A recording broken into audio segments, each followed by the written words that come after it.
दोस्तों स्वागत है आपका अपने चैनल ज्ञान झंडा हिंदी में। माँ वैष्णो देवी का मंदिर जनमानस में प्रचलित नाम है। यहाँ लाखों श्रद्धालु दर्शन करने आते हैं। यहाँ पवित्र गुफा में 3 पिंडियां हैं जो कि पवित्रतम स्थान है। ये पवित्र गुफा ही माता वैष्णो देवी के मंदिर के रूप में विश्व प्रसिद्ध है। यह एक पवित्रतम हिंदू मंदिर है जो देवी शक्ति को समर्पित है। मंदिर परिचय। त्रिकुटा की पहाड़ियों पर स्थित एक गुफा में माता वैष्णो देवी की स्वयंभू 3 मूर्तियां हैं। देवी काली दाएं, सरस्वती बाएं और लक्ष्मी मध्य पिंडी के रूप में गुफा में विराजित है। इन तीनों पिंडियों के सम्मिलित रूप को वैष्णो देवी माता कहा जाता है।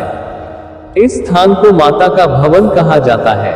पवित्र गुफा की लंबाई 98 फीट है। इस गुफा में एक बड़ा चबूतरा बना हुआ है। इस चबूतरे पर माता का आसन है जहां देवी त्रिकुटा अपनी माताओं के साथ विराजमान रहती है। भवन वह स्थान है जहां माता ने भैरवनाथ का वध किया था। प्राचीन गुफा के समक्ष भैरव का शरीर मौजूद है और उसका सिर उड़कर 3 किलोमीटर दूर भैरव घाटी में चला गया और शरीर यहां रह गया। जिस स्थान पर सिर गिरा, आज उस स्थान को भैरवनाथ के मंदिर के नाम से जाना जाता है। कटरा से ही वैष्णो देवी की पैदल चढ़ाई शुरू होती है जो भवन तक करीब 13 किलोमीटर और भैरव मंदिर तक 14.5 किलोमीटर है। मां वैष्णो देवी मंदिर की कहानी और महिमा के बारे में माना जाता है कि करीबन 700 साल पहले मां वैष्णो देवी मंदिर का निर्माण पंडित श्रीधर द्वारा हुआ था, जो एक ब्राह्मण पुजारी थे। उन्हें मां के प्रति सच्ची श्रद्धा भक्ति थी, जबकि वह गरीब थे। उनका सपना था कि वह एक दिन भंडारा करें। मां वैष्णो देवी को समर्पित भंडारे के लिए एक शुभ दिन तय किया गया और श्रीधर ने आसपास के सभी गांव वालों को प्रसाद ग्रहण करने का न्योता दिया। भंडारे वाले दिन पुनः श्रीधर अनुरोध करते हुए सभी के घर बारी बारी गए ताकि उन्हें खाना बनाने की सामग्री मिले और वह खाना बनाकर मेहमानों को भंडारे वाले दिन खिला सके। जितने लोगों ने उनकी मदद की वह काफी नहीं थी, क्योंकि मेहमान बहुत ज्यादा थे। जैसे जैसे भंडार का दिन नजदीक आता जा रहा था, पंडित श्रीधर की मुसीबतें भी बढ़ती जा रही थी। वह सोच रहे थे इतने कम सामान के साथ भंडारा कैसे होगा। भंडारे के एक दिन पहले श्रीधर एक पल के लिए भी सो नहीं पा रहे थे, ये सोचकर कि वह मेहमानों को भोजन कैसे करा सकेंगे। इतनी कम सामग्री और इतनी कम जगह, दोनों ही समस्या थी। वह सुबह तक समस्याओं से घिरे हुए थे और बस उसे अब देवी मां से ही आस थी। वह अपनी झोपड़ी के बाहर पूजा के लिए बैठ गए। दोपहर तक मेहमान आना शुरू हो गए थे। श्रीधर को पूजा करते देख वे जहां जगह दिखी वहां बैठ गए। सभी लोग श्रीधर की छोटी सी कुटिया में आसानी से बैठ गए और अभी भी काफी जगह बाकी थी। श्रीधर ने अपनी आंखें खोली और सोचा कि इन सभी को भोजन कैसे कराएंगे। तब उसने एक छोटी लड़की को झोपड़ी से बाहर आते हुए देखा, जिसका नाम वैष्णवी था। वह भगवान की कृपा से आई थी। वह सभी को स्वादिष्ट भोजन परोस रही थी। भंडारा बहुत अच्छी तरह से संपन्न हो गया था। भंडारे के बाद श्रीधर उस छोटी लड़ी वैष्णवी के बारे में जानने के लिए उत्सुक थे, पर वैष्णवी गायब हो गई और उसके बाद किसी को नहीं दिखी। बहुत दिनों के बाद श्रीधर को उस छोटी लड़की का सपना आया। उसमें स्पष्ट हुआ कि वह मां वैष्णो देवी थी। माता रानी के रूप में आई लड़की ने उसे सनसनी गुफा के बारे बताया और 4 बेटों के वरदान के साथ उसे आशीर्वाद दिया। श्रीधर एक बार फिर खुश हो गए और मां की गुफा की तलाश में निकल पड़े। जब उन्हें वह गुफा मिली तो उसने तय किया कि वह अपना सारा जीवन मां की सेवा करेंगे। जल्द ही ये पवित्र गुफा प्रसिद्ध हो गई और भक्त झुंड में मां के प्रति आस्था प्रकट करने आने लगे। आज यही वैष्णो देवी के रूप में माता रानी का असीम ऊर्जावान केंद्र है, जहां पूरे दुनिया भर के भक्त आकर इस मंदिर में उनके दर्शन का लाभ लेते हैं।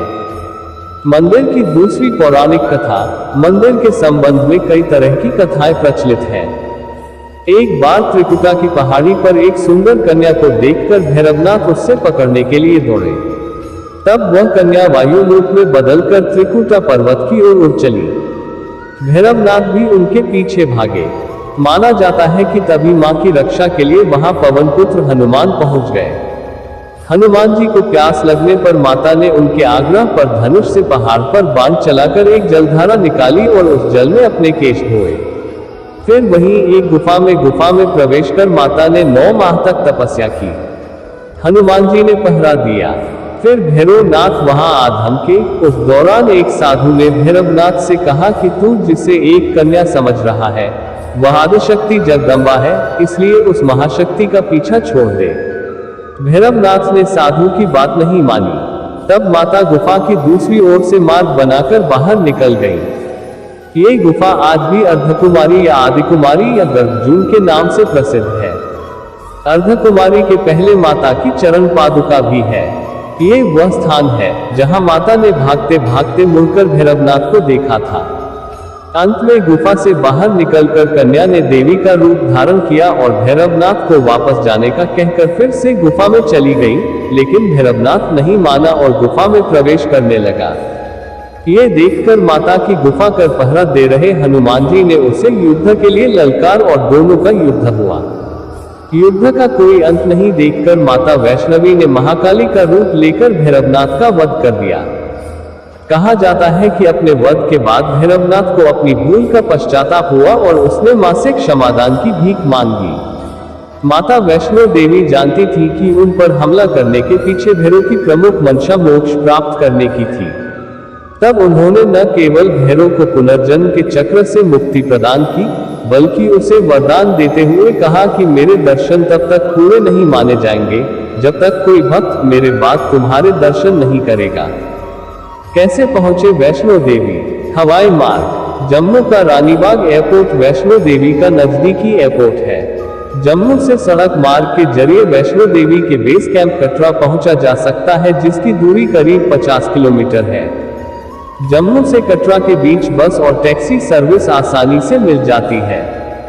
रेल मार्ग। नजदीकी रेलवे स्टेशन जम्मू और कटरा 2 है। देश भर के मुख्य शहरों से जम्मू रेल मार्ग के जरिए जुड़ा हुआ है।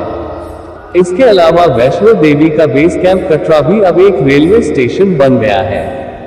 जम्मू उधमपुर रेल रूट पर स्थित है श्री माता वैष्णो देवी कटरा रेलवे स्टेशन, जिसकी शुरुआत साल 2014 में हुई थी। आप चाहें तो कटरा तक सीधे ट्रेन से आ सकते हैं और फिर यहां से माता के दरबार तक पैदल यात्रा शुरू कर सकते हैं। वैष्णो देवी बेस कैंप कटरा से माता का दरबार, जिसे भवन भी कहते हैं, तक पहुंचने के लिए करीब 13 किलोमीटर की चढ़ाई करनी पड़ती है।